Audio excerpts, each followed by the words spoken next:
成日聽人講斷捨離，你有冇真正實行過呢？太雜亂嘅環境咧，會影響你嘅頭腦，影響情緒同埋健康。如果同屋企人同住，更加會影響大家嘅關係。咁其實斷捨離咧，唔單止係整理雜物啦，仲係不斷咁樣清理你負面同埋唔需要嘅能量，係一個幫你改變人生嘅方法。我係 Sandy 啊，我亦都有好多嘅雜物，我有好多興趣啦，學好多嘢啦，鍾意好多靚嘅嘢啦，好多嘢唔捨得掉，好念舊，有選擇困難症。咁我都有實行過斷捨離嘅，尤其是幾年前移民台灣嘅時候啦，掉咗幾百本書。應該講咧，即係應該係捐咯。咁因為我都唔捨得掉書。咁但係呢幾年咧，情緒比較低落，做斷捨離咧，亦都冇乜動力，好多嘢停滯咗。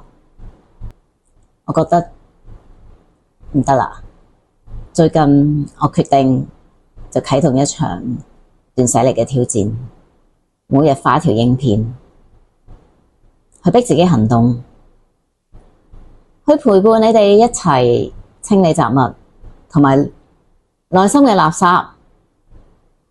我亦都希望你哋可以支持同鼓勵我啊！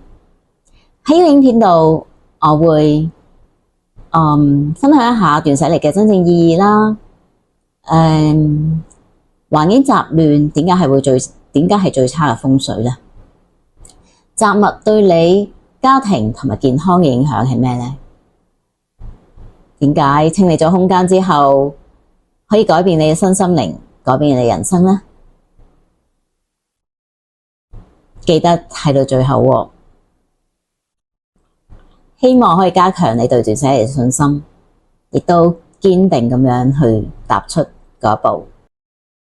斷捨離呢3個字呢，係出自日本作家山下英子。咁佢深受呢個瑜伽老師嘅哲學思想嘅影響呢，發展出一套整理嘅理念。咁斷呢，就係斷絕唔需要嘅物品嘅進入啦。咁即係從源頭開始控制不必要嘅購買同埋接收。捨呢，就係捨棄多餘冇用嘅嘢，你可以賣咗去、掉咗去或者送俾人。離就係脫離對物件嘅執念。咁斷捨離呢，就係透過捨棄多餘嘅物件嘅負擔啦，同埋離開對物質同埋情感嘅執着，咁係可以令到人得到心靈嘅解脫啦，搵返內心嘅平靜同埋自由嘅。嗰啲呢，我哋呢緊握住唔放嘅衫啊、公仔啊、書啊、人哋送嘅禮物啊、餐具啊，甚至已過世嘅人嘅物品呢等等呢，其實呢都只係我哋對過去嘅執着同埋對未來嘅不安，而自我製造一啲嘅負擔。咁當你學識放低嘅時候呢，你就會發現空間會變得清爽啦，心情自然輕鬆，生活呢就會更加自由噶啦。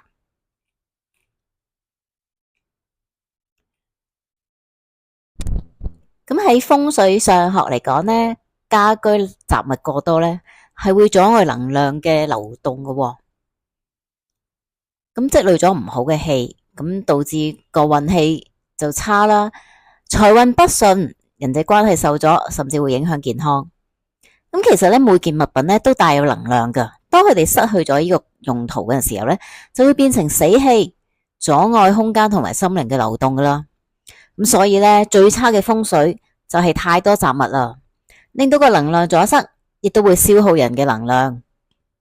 咁結果就係會令人頭腦遲鈍啦，影響專注力啦、記憶力啦、做決定嘅能力啦，又會成日感覺到有壓力、情緒差啦。長期落嚟呢，就可能對身心健康造成負面嘅影響噶啦，出現自律神經失調嘅症狀啦。例如焦慮、疲勞、頭暈、肌肉僵硬同埋睡眠問題等等啦。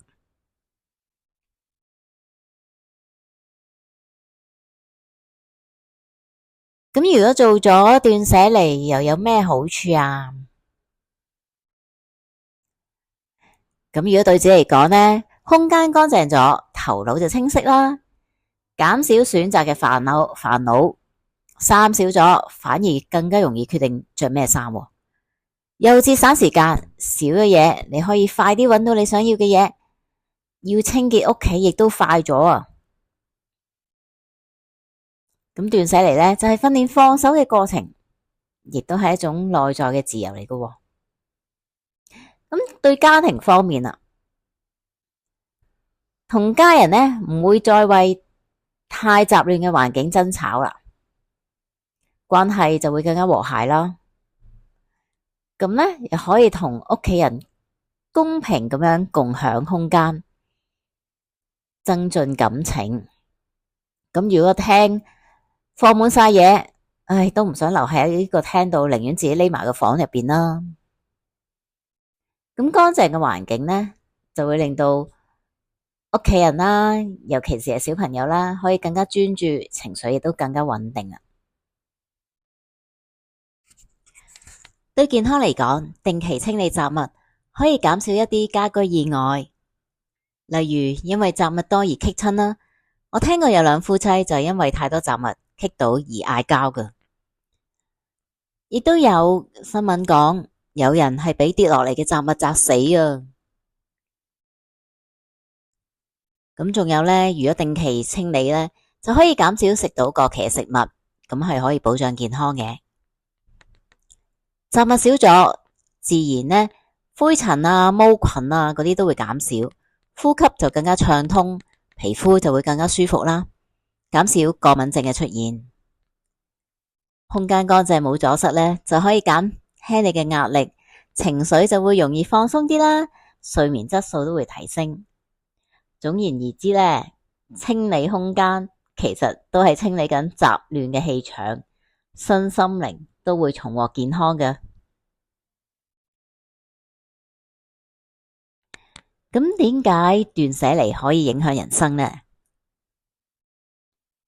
莎夏小姐喺演講度有講過，如果你嘅屋企呢堆積太多嘢，其實呢係源於唔願意選擇同埋冇辦法做決定，咁你嘅人生呢就會變得猶豫不決，冇辦法前行噶啦。